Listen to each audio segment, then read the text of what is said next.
Hai, what's up guys? Selamat datang ke Kisah Semasa TV. Terima kasih kepada yang sudah subscribe channel ini. Kepada yang belum, bolehlah subscribe untuk mengetahui kisah semasa. Assalamualaikum dan salam sejahtera buat penonton Kisah Semasa TV. Petikan diambil daripada Facebook Tan Sri Muhyiddin Yassin.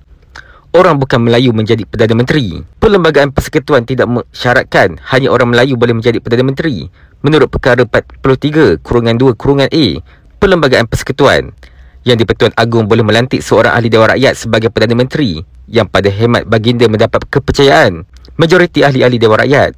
Perlembagaan tidak menyatakan ahli Dewan Rakyat itu mesti seorang Melayu. Sejak negara kita merdeka selama 66 tahun, 10 Perdana Menteri telah dilantik menurut Perkara 43/2/A. Kesemua mereka adalah dalam kalangan orang Melayu.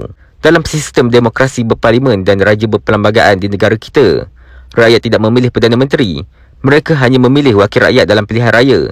Wakil rakyat yang dipilih ini menjadi ahli Dewan Rakyat dan merekalah yang akan menyatakan kepercayaan mereka kepada seorang ahli Dewan Rakyat yang lain untuk dilantik sebagai Perdana Menteri. Jadi menurut Perlembagaan Persekutuan, sekiranya majoriti ahli Dewan Rakyat termasuk Melayu dan bukan Melayu menyatakan kepercayaan kepada seorang ahli Dewan Rakyat yang bukan Melayu untuk dilantik sebagai Perdana Menteri, maka jadilah dia Perdana Menteri.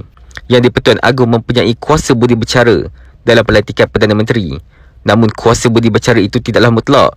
Ia tertakluk kepada ahli Dewan Rakyat itu mendapat kepercayaan majoriti ahli-ahli Dewan Rakyat. Yang di-Pertuan Agong tidak boleh melantik seorang yang tidak mempunyai kepercayaan majoriti sebagai Perdana Menteri. Pada masa yang lalu tidak timbul persoalan bolehkah orang bukan Melayu menjadi Perdana Menteri.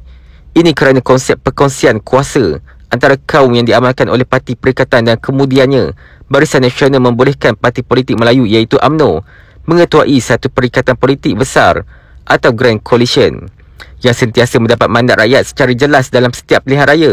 Apabila Parti Perikatan ataupun Barisan Nasional menang pilihan raya, maka ketua parti itu ialah seorang Melayu dari UMNO dilantik sebagai Perdana Menteri. Itulah yang berlaku dalam 13 kali pilihan raya umum di negara ini. Perubahan berlaku dalam pilihan raya umum ke-14.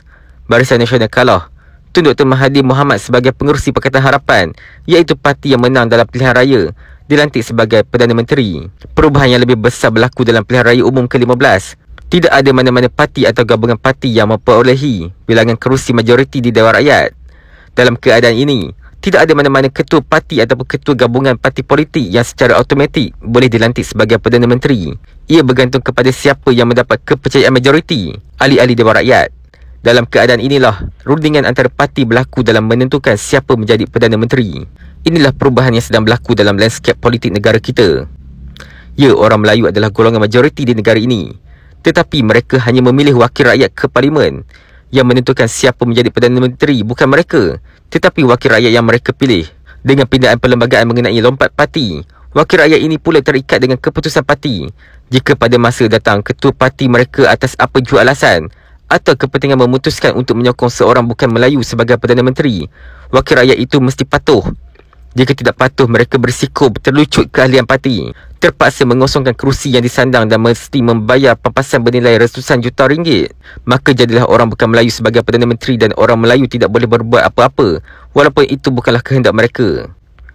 Inilah sistem demokrasi berparlimen dan raja berperlembagaan yang diamalkan di negara kita. Pada masa dahulu, sistem ini telah menjamin orang Melayu menjadi Perdana Menteri. Tetapi dengan perubahan politik yang sedang berlaku dengan deras di negara kita, jaminan ini sudah tidak ada lagi. Dengan rancangan persepadanan semula kawasan pilihan raya yang pastinya akan menambah kerusi-kerusi milik DAP, parti itu akan mempunyai suara yang lebih besar dalam menentukan siapa menjadi Perdana Menteri pada masa akan datang. UMNO pula yang dahulunya dominan menjadi parti kecil dalam pakatan politik yang dikuasai oleh DAP. Apa sahaja yang dituntut oleh DAP, UMNO terpaksa mengikut. Sejarah perjuangan UMNO yang diasaskan oleh Datuk Onn Jaafar ketika menentang Malayan Union dahulu demi mempertahankan hak orang Melayu sudah diterbalikkan oleh pemimpin UMNO hari ini. Kepentingan diri mengatasi kepentingan agama, bangsa dan negara. InsyaAllah Perikatan Nasional akan terus istiqamah berjuang untuk mempertahankan hak dan kepentingan orang Melayu dan Bumi Putera serta kepentingan yang sah untuk semua kaum seperti yang telah termaktub dalam Perlembagaan Persekutuan. Tan Sri Datuk Haji Muhyiddin bin Haji Mohamad Yassin, Pengerusi Perikatan Nasional. Yang anda ada sebarang pendapat, boleh tinggalkan di ruangan komen guys.